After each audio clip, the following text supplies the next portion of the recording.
नमस्कार, dB news में आपका स्वागत है। ओडिशा में लखीमपुर जैसा हादसा हुआ। एमएलए ने भीड़ पर कार चढ़ा दी, जिसमें 7 पुलिसकर्मी समेत 23 लोग घायल हैं।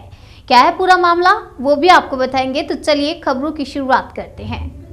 खबरों की शुरुआत कर लेते हैं दिल्ली से। दिल्ली के गोकुलपुरी में झुग्गियों के अंदर आग लगने की वजह से 7 लोगों की जान चली गई। इस हादसे पर दिल्ली के मुख्यमंत्री अरविंद केजरीवाल ने दुख जताया है। केजरीवाल ने मौके पर पहुंचकर पीड़ित परिवारों से मुलाकात भी की।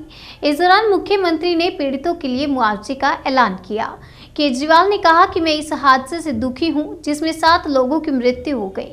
बहुत मेहनत के बाद गरीब अपना ठिकाना बनाते हैं। सरकार मृतकों के परिवारों को 10 लाख रुपए, मृतक बच्चों के परिवार वालों को 5 लाख रुपए और जिनकी झोपड़ियां जली हैं उन्हें 25,000 रुपए देगी।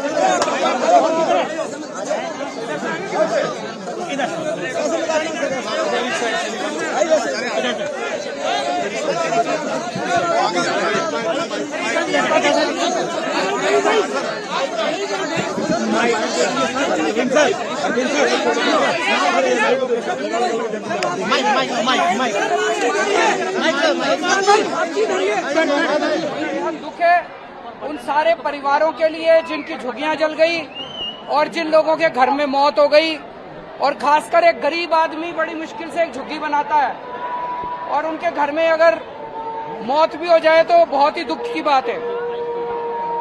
मैं भगवान से प्रार्थना करता हूं कि जिन लोगों की मौत हुई है उनको भगवान शांति बख्शे, उनकी आत्मा को उनका किसी भी हालत में उनका भरपाई तो नहीं कर सकते, लेकिन सरकार की तरफ से जिन जिन लोगों की मौत हुई है, जिन बड़े लोगों की हर मौत पे 10-10 लाख रुपए,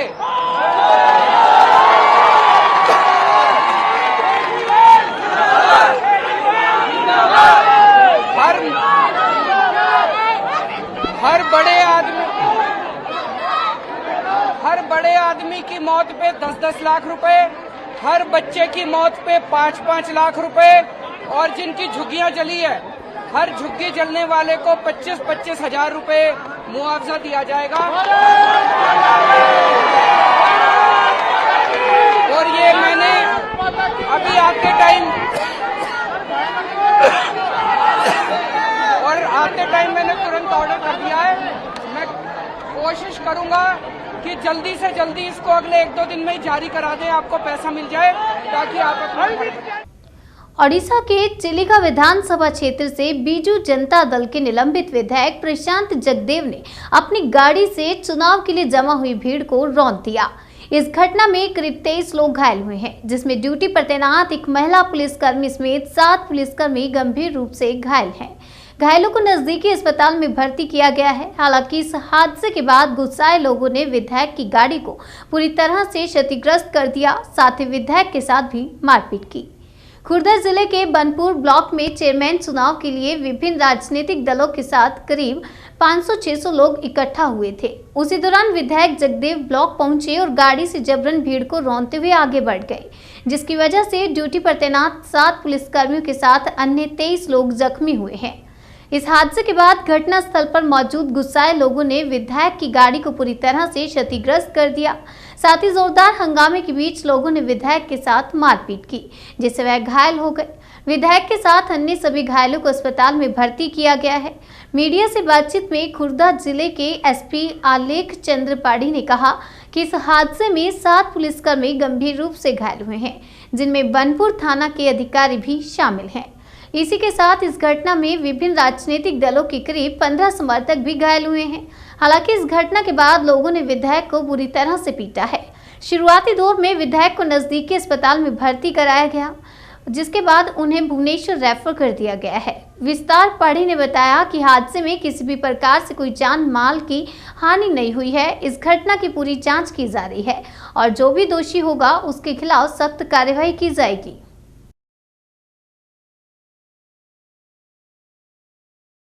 रूस और यूक्रेन के बीच जंग लगातार जारी है और वो कहीं से भी रुकती हुई नजर नहीं लग रही है। दिन भर दिन बढ़ती ही जा रही है और अब उसका रुकना नामुमकिन सा लगने लगा है।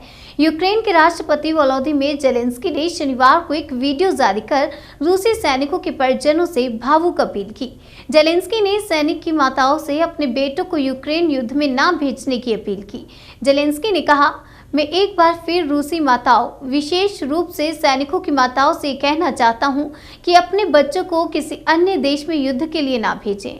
पता करें कि आपका बेटा कहां है। अगर आपको जरा सा भी संदेह है कि आपके बेटे को यूक्रेन के खिलाफ युद्ध के लिए भेजा जा सकता है तो तुरंत कार्रवाई करें ताकि वह मारा या पकड़ा न जाए। यूक्रेनी राष्ट्रपति ने कहा, यूक्रेन इस भयानक युद्ध कभी नहीं चाहता था और यूक्रेन यह नहीं चाहता, लेकिन वह जितना जरूरी होगा उतना बचाव जरूर करेगा। रूस ने बीते बुधवार को पहली बार माना कि उसके कई सैनिकों को बंदी बना लिया गया है। रूस ने ये जानकारी तब दी जब देश की तमाम महिलाओं ने अपने बेटों को यूक्रेन भेजे जाने की खबर सोशल नेटवर्क पर दी थी। यूक्रेन ने पिछले हफ्ते रूसी सैनिकों की माताओं को अपने क्षेत्र में आने और अपने बच्चों को लेने के लिए बुलाया था। यूक्रेनी रक्षा मंत्रालय ने फोन नंबर और एक ईमेल प्रकाशित किया जिसके माध्यम से बंदी बनाए गए रूसी सैनिकों के परिजन उनके बारे में जानकारी प्राप्त कर सकते हैं। रूसी आक्रमण की शुरुआत के बाद से यूक्रेन ने अब तक कई दर्जन सैनिकों को बंदी बनाने का दावा किया है। गौरतलब है कि करीब 3 सप्ताह से यूक्रेन और रूस के बीच भीषण युद्ध चल रहा है। रूस लगातार यूक्रेन के कई शहरों पर बमबारी और मिसाइल हमले कर रहा है। अब तक यूक्रेन के करीब 20 लाख लोग युद्ध की वजह से दूसरे देशों में शरण ले चुके हैं, जबकि सैकड़ों लोगों की जान चली गई है।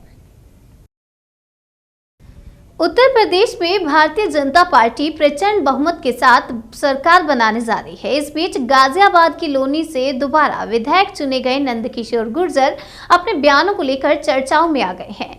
इस बार उन्होंने अधिकारियों को चेतावनी दे डाली। उन्होंने कहा कि लोनी के अधिकारी समझ लें, एक भी मांस की दुकान इलाके में नहीं दिखाई देनी चाहिए। लोनी में राम राज चाहिए, इसलिए दूध घी खाओ और दंड बैठक करो। अगर किसी के पास गाय नहीं है तो वह उसे गाय दिला देंगे। आइए आपको भी सुनाते हैं।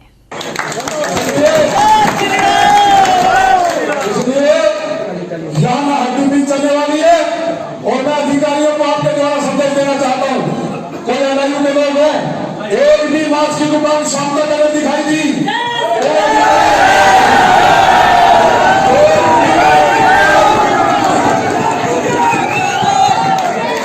एक भी मांस की दुकान दिखाई दी वार्निंग में, क्योंकि वार्निंग में राम राज है कि नहीं? राम राज में कहीं मांस की दुकान देखी तुमने? दूध घी खाओ, दंड में से मारो। किसी के पास गाय नहीं है, गाय को दो। पंजाब विधानसभा चुनाव में जबरदस्त बहुमत के बाद आम आदमी पार्टी के मुख्यमंत्री उम्मीदवार भगवंत मान ने शनिवार को राज्यपाल बनवारी लाल पुरोहित से मुलाकात की और समर्थन पत्र सौंपा। इसी के साथ भगवंत मान ने पंजाब में सरकार बनाने का दावा पेश किया। बाहर आकर मीडिया से बात करते हुए भगवंत मान ने कहा कि शहीद भगत सिंह के पैतृक गांव खटखड़ कला में 16 मार्च को 12:30 बजे शपथ समारोह होगा।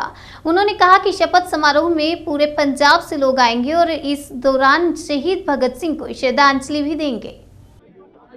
91 विधायकों का वो असी सौंपया ते उन्होंने खिड़े मत्थे इनू प्रवान किया ते 16 मार्च नू 12:30 बजे खटकड़ कलां विखे सौं चुक समागम होगा। 16 मार्च नू 12:30 बजे ते पंजाब दे सारे लोगों नू साडे वल्लों सद्दा पत्र है। कल्ले कल्ले पंजाबी ने सौं चुकनी है। उस दिन पंजाब नूं दोबारा पंजाब बनाउण दी सौं चुकनी है। अपना सब कुछ पंजाब दी तरक्की लई निशावर करन दी सौं चक्कांगे। सो मैं फिर दस देना कि आज राज्यपाल को मैंने समर्थन लेटर दिया। हमारे एमएलए का विधायक दल ने कल मुझे नेता चुना था, तो राज्यपाल साहब ने उसको प्रवान किया, सरकार बनाने का दावा हमने पेश किया और उन्होंने कहा कि यहाँ भी आपने ओथ सेरेमनी करनी है, हमें बता दीजिए। तो शहीद भगत सिंह के पैतृक गांव खटखड़ कला में 12:30 बजे 16 तारीख को ओथ सेरेमनी होगी। पूरे पंजाब से घर घर से लोग आएंगे और भगत सिंह को श्रद्धांजलि भी देंगे और भगत सिंह के सपनों की आज़ादी को घर घर पहुंचाने का संकल्प भी लेंगे। तो आज के लिए सिर्फ इतना ही बता पाऊंगा कि 16 तारीख को 12:30 बजे कैबिनेट अच्छी होगी, कैबिनेट अच्छी होगी, ऐतिहासिक फैसले होंगे जो पहले पंजाब में ऐसे नहीं हुए, तो उसके लिए थोड़ा इंतजार करेंगे। आइए अब रुक करते हैं अगली खबर की ओर। उत्तर प्रदेश में भारतीय जनता पार्टी को प्रचंड जनादेश मिला है। वहीं सपा प्रमुख अखिलेश यादव को दोबारा सत्ता में लौटाने के लिए एक बार फिर 5 साल का इंतजार करना होगा। इस बीच जानकारी मिली है कि अखिलेश यादव और पार्टी के दिग्गज नेता आजम खान लोकसभा सदस्य बने रहेंगे। अगर ऐसा होता है तो उन्हें विधायक पद से इस्तीफा देना पड़ेगा। बताया जा रहा है कि अभी लोकसभा में समाजवादी पार्टी के केवल 5 सदस्य हैं और सियासी माहौल को देखते हुए पार्टी लोकसभा में कमजोर नहीं होना चाहती। ऐसे में अखिलेश यादव और आजम खान विधानसभा सदस्य से इस्तीफा दे सकते हैं।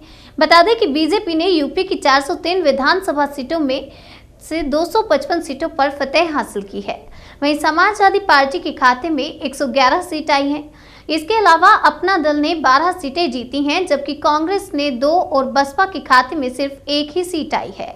सुहेलदेव भारतीय समाज पार्टी और निर्बल इंडियन शोषित हमारा आमदल की झोली में 6 सीटें आई है। वहीं राष्ट्रीय लोकदल के खाते में 8 और जनसत्ता दल लोकतांत्रिक 2 सीटों पर विजय हुई। चुनाव नतीजों के बाद अखिलेश यादव ने कहा था कि उत्तर प्रदेश की जनता को भी हमारी सीटें 2.5 गुनी और मत प्रतिशत 1.5 गुना बढ़ाने के लिए भी धन्यवाद। चुनाव परिणामों से स्पष्ट है कि भाजपा का यह घटाव निरंतर जारी रहेगा।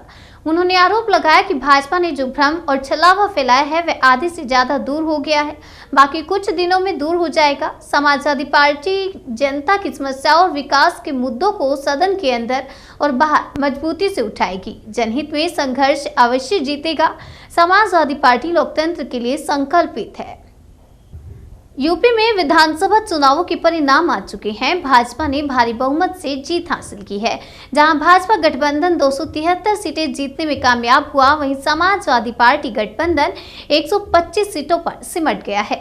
वहीं भाजपा छोड़ समाजवादी पार्टी से चुनाव लड़ने वाले सुहेलदेव भारतीय समाज पार्टी के अध्यक्ष ओम प्रकाश राजभर ने कहा कि जहां जहां बुलडोजर चला वहां वहां बीजेपी हारी। बता दें कि ओम प्रकाश राजभर ने गाजीपुर की जहूराबाद सीट से चुनाव जीता है, लेकिन गठबंधन चुनाव हार गया है। इसके बाद राजभर ने कहा कि लोग बुलडोजर चला रहे हैं, लेकिन ये भी याद रखें कि जहां जहां बुलडोजर चला है वहां इसका जनता पर कोई असर नहीं हुआ है। मऊ, गाजीपुर, आजमगढ़ और रामपुर में बुलडोजर चला, लेकिन आप नतीजे देख लीजिए। ओम प्रकाश राजभर ने कहा कि रामपुर में बुलडोजर चला, लेकिन वहां से अब्दुल्ला ने चुनाव जीता है। अगर बुलडोजर का असर होता तो साफ है कि जनता उन्हें नकार देती और अब्दुल्ला को चुनाव हरवा देती। राजभर ने कहा कि अगर ऐसा ही है तो हम कहते हैं हर जिले में बुलडोजर चलवा देते, ताकि सपा गठबंधन हर जिले में चुनाव हार जाती। इस दौरान उन्होंने कहा कि हमारा गठबंधन चुनाव हार गया है, इसे लेकर अखिलेश यादव के साथ बातचीत हुई है। चुनाव क्यों हारे, इस बारे में मंथन हुआ है, आगे भी इस पर विचार करेंगे। आज भी अखिलेश से मिलने जाना है। राजभर ने बताया कि अखिलेश यादव ने कहा है कि विधानसभा वार विधायकों के साथ समीक्षा बैठक की जाएगी, फिर प्रदेश लेवल पर भी विचार करेंगे, देखेंगे कि कैसे बेहतर किया जा सकता था। डीबी न्यूज में आज के लिए फिलहाल इतना ही। तब तक के लिए बने रहिए हमारे साथ और देखते रहिए डीबी न्यूज।